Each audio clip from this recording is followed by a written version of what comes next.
আসসালামু আলাইকুম দর্শক, বরাবরের মতো আপনাদের সাথে আছি উপস্থাপনায় আমি রেজাউল করিম, তত্ত্বাবধানে আব্দুল মমিন, সার্বিক তত্ত্বাবধানে মাসুদুজ্জামান, পরিচালনায় রাসেল সরকার, ভিডিও সম্পাদনায় রাজীব সরকার। অনুষ্ঠানটি আপনারা যে যেখান থেকে দেখছেন বা দেখবেন, সবাইকে প্রীতি, শুভেচ্ছা ও অভিনন্দন। ভিডিওটি ঐতিহাসিক বিষয়ের উপর তৈরি করা বিধায় ভিডিওটি লম্বা হলেও ধৈর্য ধরে দেখার জন্য বিনীত অনুরোধ রইল। চলুন অনুষ্ঠানের মূল পর্বে।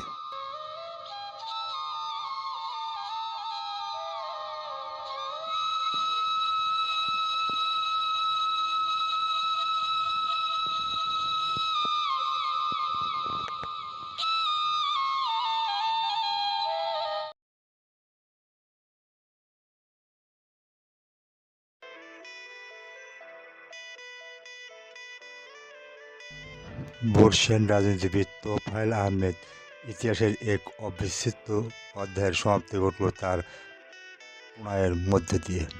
আসসালামু আলাইকুম দর্শক, তোফায়েল আহমেদ আওয়ামী লীগের উপদেষ্টা, সাবেক শিল্পমন্ত্রীর জীবনী সকল তথ্য জানতে স্বাগত জানায় নতুন এই ভিডিওতে। প্রিয় দর্শক, তোফায়েল আহমেদ ছিলেন একজন বাংলাদেশি রাজনীতিবিদ, ৬৯ গণ অভ্যুত্থান ও মুক্তিযুদ্ধের অন্যতম সংগঠন।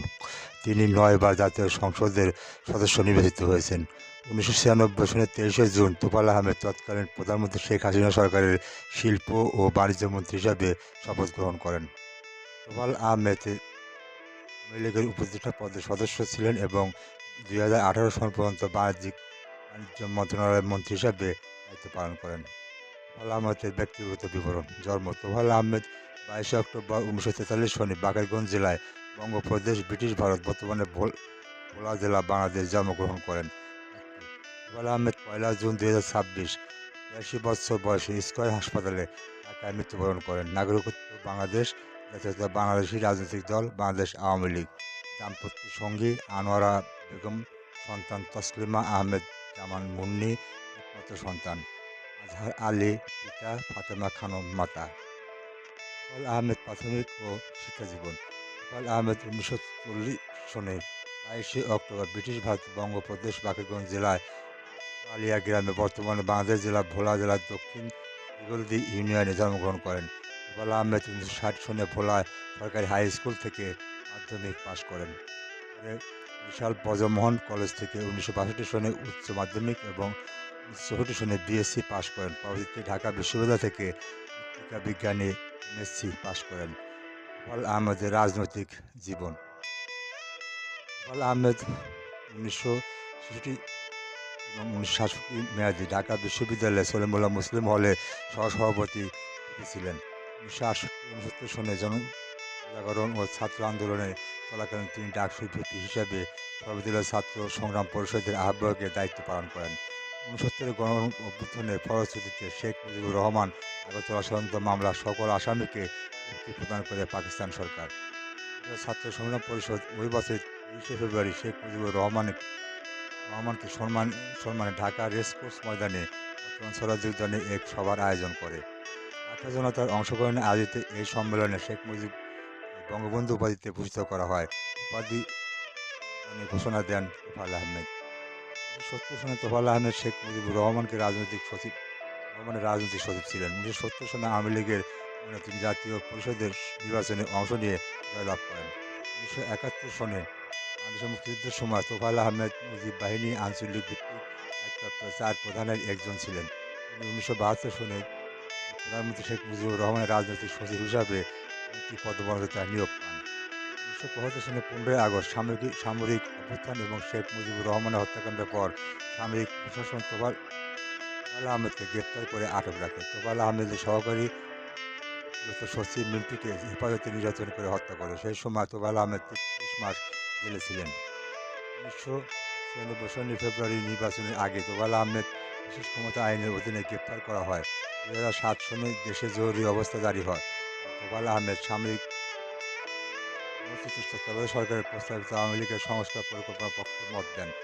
এখানে দলীয় প্রধান হিসেবে শেখ হাসিনাকে অপসারণ করার প্রস্তাবও অন্তর্ভুক্ত ছিল।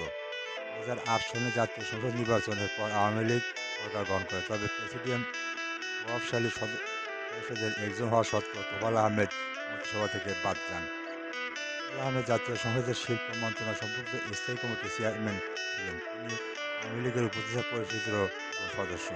তোফায়েল আহমেদ দীর্ঘদিন বাংলাদেশ আওয়ামী লীগের সভাপতিমণ্ডলীর সদস্য হিসেবে দায়িত্ব পালন করেন। তোফায়েল আহমেদ বাংলাদেশ আওয়ামী লীগের প্রার্থী হিসেবে 1973, 1986, 1991, 1996, 2008 ও 2014 সনে জাতীয় সংসদ নির্বাচনে জয়লাভ করেন।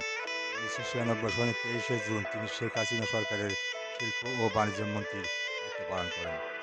বাণিজ্য মন্ত্রণালয়ের মন্ত্রী হিসেবে 2014 থেকে 2019 সাল পর্যন্ত দায়িত্ব পালন করেন। 2024 সনে ছাত্র জনতার অভ্যুত্থানের মাধ্যমে আওয়ামী লীগ সরকারের পতনের পর রাষ্ট্রপতি মোহাম্মদ শাহাবুদ্দিন জাতীয় সংসদ বিলুপ্ত করলে তোফায়েল আহমেদ সংসদ সদস্য পদ হারান। তোফায়েল আহমেদের পারিবারিক জীবন। তোফায়েল আহমেদ 1964 সনে মেয়াস্ত মফিজুল হক তালুকদারের জ্যেষ্ঠ কন্যা আনোয়ারা বেগমের সঙ্গে তিনি প্রেমের সূত্রে আবদ্ধ হন। সাংসারিক জীবনে এক কন্যা সন্তানের জনক। কন্যা তাসলিমা আহমেদ জামান মুন্নি একজন চিকিৎসক, জামাতা তৌহিদুজ্জামান তুহিন একজন কার্ডিওলজিস্ট।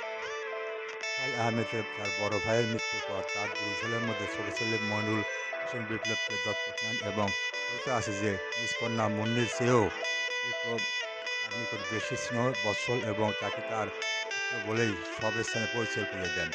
এর কারণ রূপে তার রাজনৈতিক বড় ভাইয়ের রাজনৈতিক হত্যাকাণ্ডের পর তোফায়েল আহমেদ নিজের রাজনৈতিক অংশগ্রহণকে দোষ দিয়ে থাকেন। মনির হোসেন বিপ্লবের বড় ভাই ভোলা ২ আসন থেকে ৩ বারের সাবেক সংসদ সদস্য আলী আজম মুকুল। তোফায়েল আহমেদের মৃত্যু। তোফায়েল আহমেদ ২০২৬ সনের ১লা জুন বেলা ৩:৩০টায় ঢাকা স্কয়ার হাসপাতালে মৃত্যুবরণ করেন। দীর্ঘদিন ধরে তিনি হৃদরোগে নানান জটিলতায় ভুগছিলেন। ২০২৫ সনের ২৪শে সেপ্টেম্বর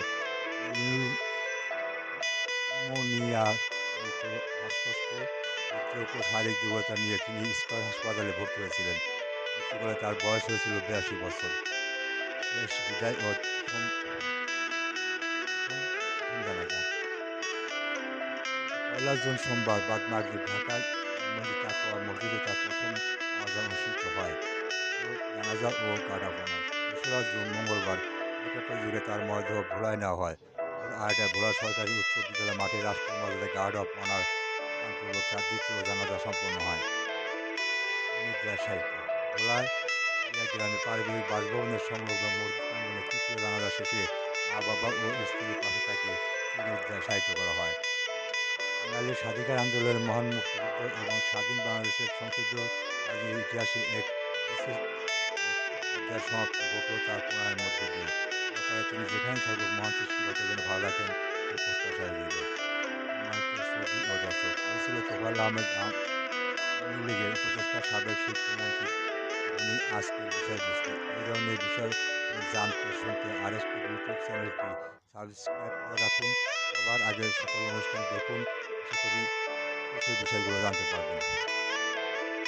দর্শক, আমার জ্ঞান সীমিত নগ্ন ক্ষুদ্র জ্ঞানে তোফায়েল আহমেদের জীবনী পাঠ করে এর বিস্তারিত ইতিহাস ও অন্যান্য বিষয়বস্তু বর্ণনা করা খুবই কষ্টকর বটে। আমি দার্শনিক বা ইতিহাসবিদ নই। আমি তোফায়েল আহমেদের জীবনী পাঠ করে যতটুকু বুঝতে পেরেছি তার থেকে কিছু তথ্য আপনাদের সামনে তুলে ধরার চেষ্টা করেছি। কাউকে ছোট অথবা বড়কে দেখা আমার উদ্দেশ্য নয়। ইতিহাসের পাতা থেকে তথ্য নিয়ে যদি মানব কল্যাণে কিঞ্চিৎ উপকার আসে সেই প্রত্যাশায়। আমার লেখাতে যদি আমি তথ্যগত কোনো ভুল করে থাকি তবে নিজ জ্ঞানে ক্ষমা করে দিবেন। ভুলগুলো ধরিয়ে দিলে অবশ্যই শুধরে নেবার চেষ্টা করব ইনশাআল্লাহ। ধন্যবাদ ও কৃতজ্ঞতা জানাই তথ্যের জন্য উইকিমিডিয়াকে। সবার কাছে দোয়া ও ক্ষমা প্রার্থনা করছি। আজ বিদায় নিচ্ছি। দেখা হবে নতুন কোনো অনুষ্ঠান ও তথ্য নিয়ে। ভালো থাকুন, সুস্থ থাকুন, নিরাপদ থাকুন। আল্লাহ হাফেজ।